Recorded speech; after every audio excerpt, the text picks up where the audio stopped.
ये है आम आदमी पार्टी के सांसद राघव चड्ढा जो सदन में आम लोगों की बातों को रख रहे हैं।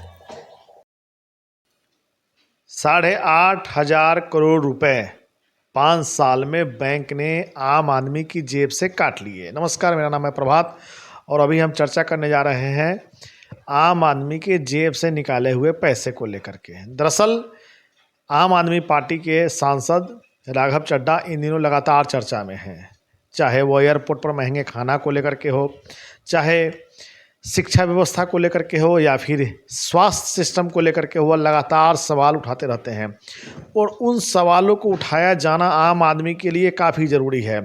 दरअसल देश में जिस तरह से चर्चा आम है और चर्चा इस बात को लेकर के है कि 8,500 करोड़ रुपए बीते 5 सालों में विभिन्न बैंकों ने देश के आम लोगों के जेब से निकाल लिए। कैसे निकाले? मिनिमम बैलेंस चार्ज के नाम पर, एटीएम के ज़्यादा निकासी के नाम पर, फंड ट्रांसफ़र करने के नाम पर, कई तरह के जो ऑनलाइन सेवाएं हैं जिसको लेकर के बैंक चार्जेज काट रही है। यदि आपके खाते में, अगर मान लीजिए किसी गरीब के मजदूर के खाते में 3,000 रुपये से कम है, किसी के 5,000 रुपये से कम है, किसी के 1,000 रुपये से कम है, तो बैंक क्या करती है कि उन पैसों को काट लेती है कि मिनिमम बैलेंस है। बड़ा अपराध है इस देश में, वाकई में गरीब होना बड़ा अपराध है। अगर बैंक में खाता है और पैसे कम है तो आपके पैसे काट लिए जाएंगे। अगर पैसे कम है, अस्पतालों में जा रहे हैं इलाज कराने के लिए, तो आप इलाज नहीं करा पाएंगे। बड़ा गनीमत है और इस देश के और देश के अंदर जब करोड़पति 4,400 करोड़पति हर साल जब देश छोड़कर चले जाते हैं तो उसकी कहानी एक अलग है। लेकिन आम आदमी की क्या बिसात, आम आदमी की क्या औकात जो वो इन बातों को लेकर के आपके समक्ष, सरकार के समक्ष खड़ा हो।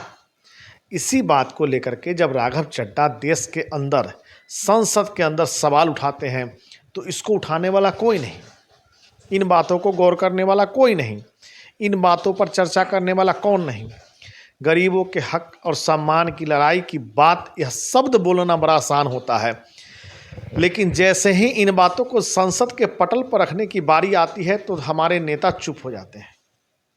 बड़ा दुखद है यह स्थिति, क्योंकि देश के अंदर जिस तरह से गरीबों का पैसा बैंक चार्जेस के नाम पर काट लेती है और इस बात की चर्चा कोई नहीं करता, ना नेशनल मीडिया में होती है, ना ही कोई नेता इसका नाम लेते हैं। सिर्फ एक सांसद नाम लेते हैं जिनका नाम है राघव चड्ढा। पूरे देश में उनकी चर्चा हो रही है हर तरफ।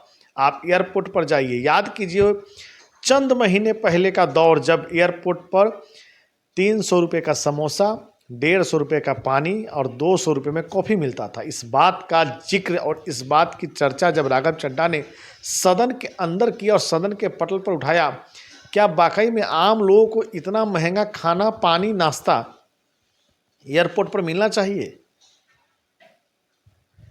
लेकिन सरकार ने भी निर्णय लिया, उड्डयन मंत्रालय ने निर्णय लेते हुए 10 रुपये में चाय, 20 रुपये में समोसा और 20 रुपये में पानी की व्यवस्था कर दी। और इसकी शुरुआत मुंबई के एयरपोर्ट से की गई है। यह बहुत ही ज़रूरी थी, क्योंकि जब देश के अंदर इस तरह की बातें कोई उठाने वाला सांसद और उस सांसद की चर्चा ना हो तो थोड़ा आश्चर्य होता है। और आश्चर्य इस बात को लेकर के होता है जब आम आदमी का मुद्दा कोई सांसद उठाए और उसको कोई सुने नहीं, उसको कोई समझे नहीं। उस बात को लेकर के हम आपके बीच आए हैं और इस बात को लेकर के ही चर्चा करने के लिए आए हैं कि जो मुद्दे सांसद राघव चड्ढा उठा रहे हैं, हमारे नेता क्यों नहीं उठाते? हमारे आपके नेता, जो बाकी नेता हैं, जो बाकी सांसद, जो बाकी माननीय हैं, वो क्यों नहीं उठाते?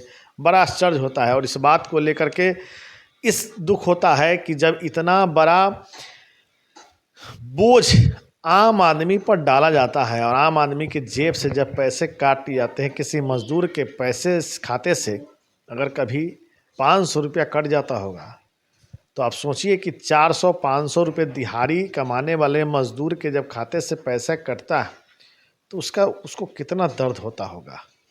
इस बात को सुनने वाला देश के अंदर कोई नहीं, इस बात को समझने वाला देश के अंदर कोई नहीं। जब राघव चड्ढा ने इस बात को संसद के पटल पर रखा, संसद में इस बात का जिक्र किया तो आम आदमी को ऐसा लगा कि शायद इसका निदान मिल जाएगा।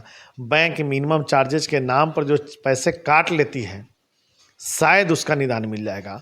और हम भी इस बात को लेकर के उम्मीद करते हैं कि आने वाले समय में इस बात का भी समाधान केंद्र सरकार निकालेगी, क्योंकि जिस तरह से बैंक मिनिमम चार्जेज के नाम पर लगातार पैसे काट लेती है, एटीएम से 2 से 3 बार ज़्यादा विड्रॉल होने पर पैसे काट लेती है, ऐसे कई तरह की चीज़ें हैं जिनको लेकर के सवाल उठाया जाना चाहिए। और सवाल उठना इसलिए लाजिमी है क्योंकि ये देश के आम लोगों के हित में है।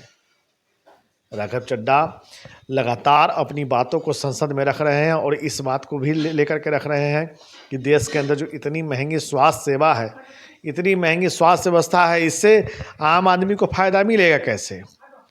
आम आदमी के खाते से पैसा काटा जाना कितना जायज़ है? मजदूरों के खाते से पैसा कट जाना, वही मिनिमम बैलेंस के नाम पर, कितना जायज़ है? लोगों के खाते से पैसे बैंकों द्वारा जो मिनिमम बैलेंस के नाम पर काटे जाते हैं, वह कितना जायज़ है?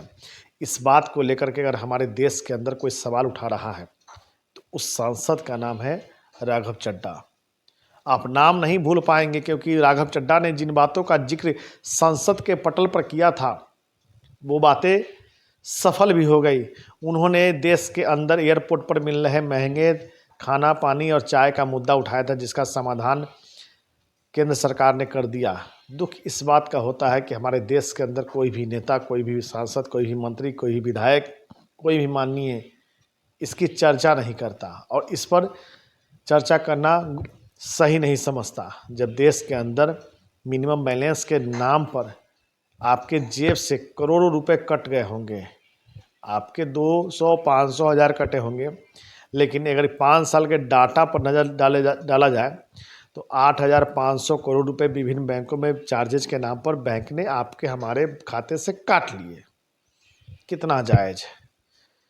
इन बातों को लेकर के सरकार को आगे आना चाहिए और समझना चाहिए आम आदमी के दर्द को, जिनके खाते में 1 रुपये नहीं आए, क्योंकि काला धन वापस लाने की वादे के साथ यह सरकार सत्ता में आई थी। काला धन आ नहीं सका, उल्टे जब आम आदमी के खाते से पैसे कट जाते हैं तो उसकी चर्चा अगर सदन के पटल पर हो नहीं तो बड़ा गनीमत है। सरकार इस बात का जिक्र भी नहीं करती कि आखिर इतने पैसे कट जाने के बावजूद बैंक आम लोगों को सुविधाएं क्या दे रही है।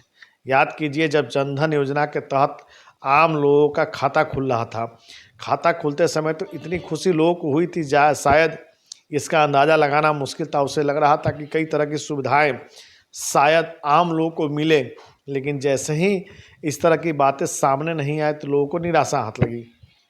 खैर, सरकार इस मुद्दे पर क्या करती है, क्योंकि अब यह एक बहस का मुद्दा बन गया है कि आखिर मिनिमम बैलेंस के नाम पर जो चार्ज बैंक काट रहा है, उसको लेकर के केंद्र सरकार आने वाले समय में क्या करती है, क्या निर्णय लेती है।